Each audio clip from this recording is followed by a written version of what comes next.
Hey guys, how you doing? So today is the 8th of June 2022, and here I am in my local park, just going for a walk. We just started with the winter season here in Sydney, but it doesn't snow in Sydney. It just gets cold. This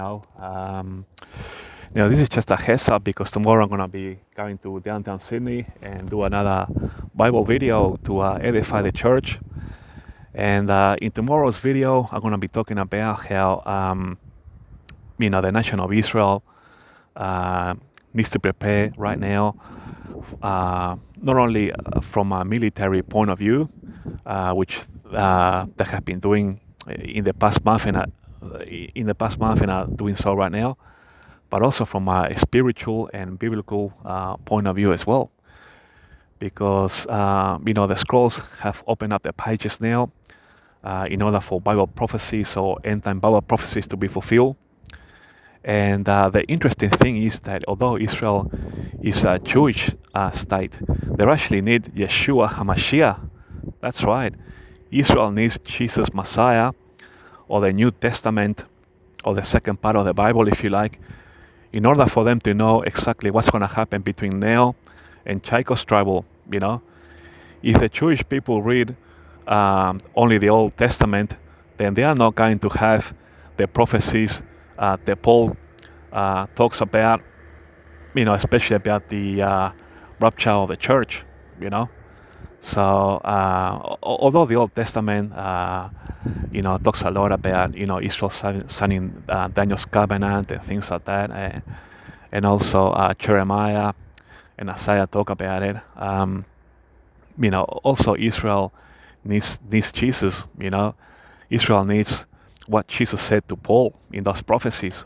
So Israel needs to prepare themselves not only from a military point of view, but also from a spiritual point of view as well. And not only Israel, but the church and for that matter everybody else in the world, because the pages are now about to be open for the end time Bible prophecies to be fulfilled, as in Isaiah 17.1, the prophecy of Damascus being a heap of ruins.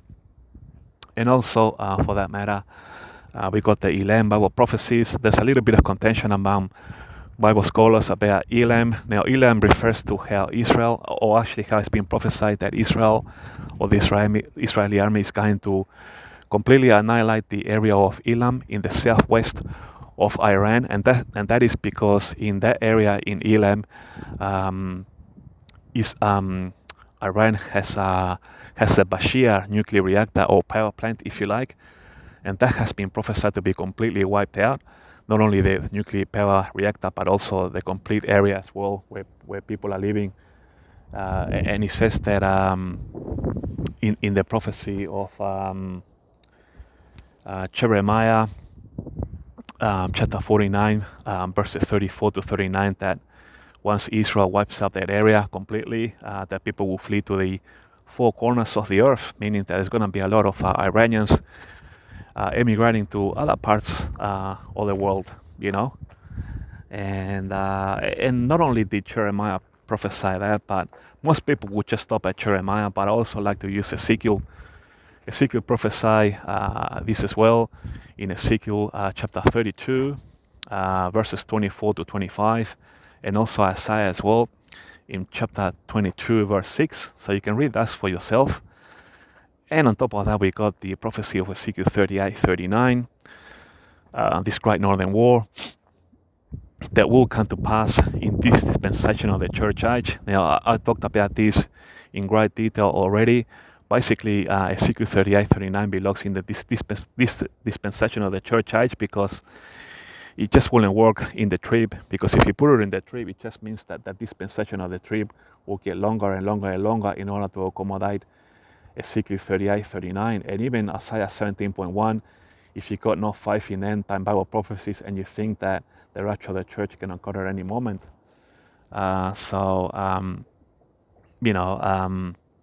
if you were to put Ezekiel 38, 39 into the trib, not only is the trib going to get longer, and it's been prophesied that it's only going to last for 7 years, no longer than that. So you got to allow time and room, for Ezekiel 38, 39, in order for God to glorify Himself. And how can God glorify Himself in the trib when He's actually allowing, the Antichrist to rule? It just doesn't make any sense or add up at all. And don't forget that during the trib, we're going to have the four horses of Revelation come out, and we're going to have obviously, the seals will be open, and we're going to have the trumpets and the bowls.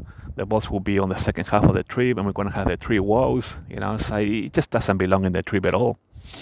Like I've been saying all along, and also if you put it into the millennial kingdom, Ezekiel 38, 39, it just wouldn't work either, because then as soon as we come back with Jesus for the Battle of Armageddon, after that we're going to have the judgments of the sheep and the goats, and after that, according to the book of Revelation, we're going to be living as kings and priests of Jesus. And how can Jesus say to us, hey, I think, we'll have a Ezekiel 38, 39 now. How can that be? We're supposed to be living in peace with Jesus, the only last Gog and Magog will be at the back end of the millennial kingdom. But if you read that, that's a completely different war from this Gog and Magog, so it just wouldn't work either. So we're going to have, whether you like it or not, whether you think about it or not, I'm just telling you, we are going to see Ezekiel 38, 39 in this dispensation of the church age, because we cannot put it in the other two dispensations. So, but like I said, the end result of these Bible prophecies or the scrolls opening it up, if you like, it will have an impact on the earth, especially on fuel prices.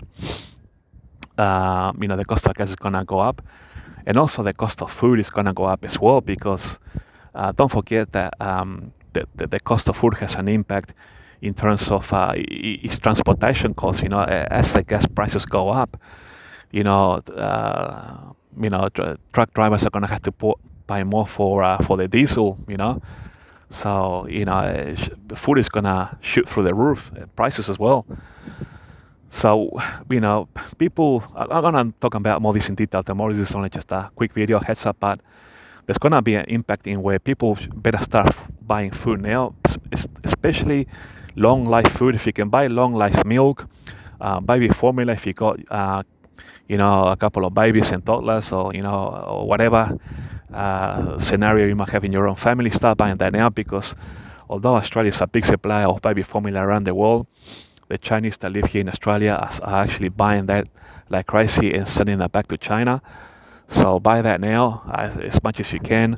Also buy canned food like tunas and frozen veggies, and especially cereal. The cost of cereal is going to go up because of this war in the Ukraine. Australia is actually one of the biggest grain suppliers in the world. We just had a bumper season here. We got plenty, but even so, start buying cereals and if you got some room in your house, for example, like 3 or 4 boxes is not going to hurt, like just because the price of food is going to go up. So see if you can box up, cereal, long life milk, tin cans, with whatever foods it is that you like, especially long life foods and things like that. So start thinking now, start thinking ahead, because the scrolls are already unfolding to fulfill end time Bible prophecies, and we need to think ahead to be ahead of the game. So we need to start thinking, people. We need to start having 5 in end time Bible prophecies. Just before I forget, the price of gas. I just talked about food, but the price of gas is gonna go up, because don't forget that any war will raise the price of gas around the world, and a lot of the oil tankers have to go past Iran's, that strait. I think it's called the Strait of Hormuz. I'm not sure if I'm saying this correctly, but gas is already pretty expensive. Like here in Sydney, in Australia, we're buying just for the cheapest fuel around $6.50 US per barrel, and if you gotta use the middle one or Shell B Power for most modern cars, you're looking at about $7.50 US per gallon. So it's quite expensive, and very soon when Israel goes to war to fulfill Bible prophecies, it's gonna go up even more. So start prepping now. Now, if you live in a condo or in some kind of apartment, I guess it's gonna be a little bit difficult, but 2 or 3 boxes that you can lie somewhere in a corner is not gonna hurt. So I'm actually buying a few things myself now, especially cereals and long life food, because I know now that things are gonna get expensive. Now, I also want to clarify that we are not appointed unto graph. So if you read the prophecy of First Thessalonians, chapter 5, verse 9, we are not appointed unto graph. So, Jesus isn't going to, bash his bride, I guess, if we can put it, like that sort of thing. But we're not appointed unto graph. But having said that, the tribulation period is casting a shadow on the church age or end times, if you like.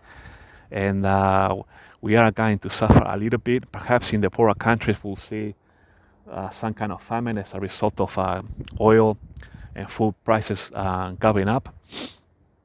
So tomorrow I'm gonna be going to downtown Sydney and doing a video talking about this.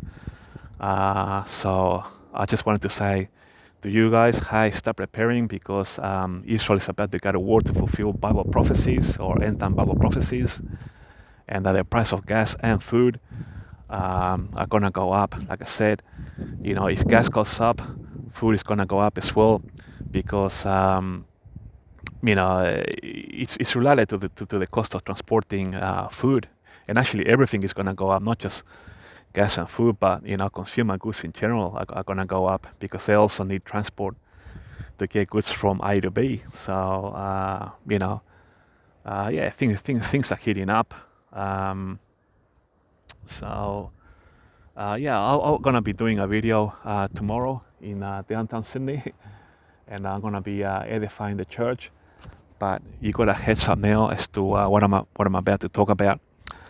All right, guys, thanks for watching, and I guess you'll see me tomorrow sometime. All right, see you guys.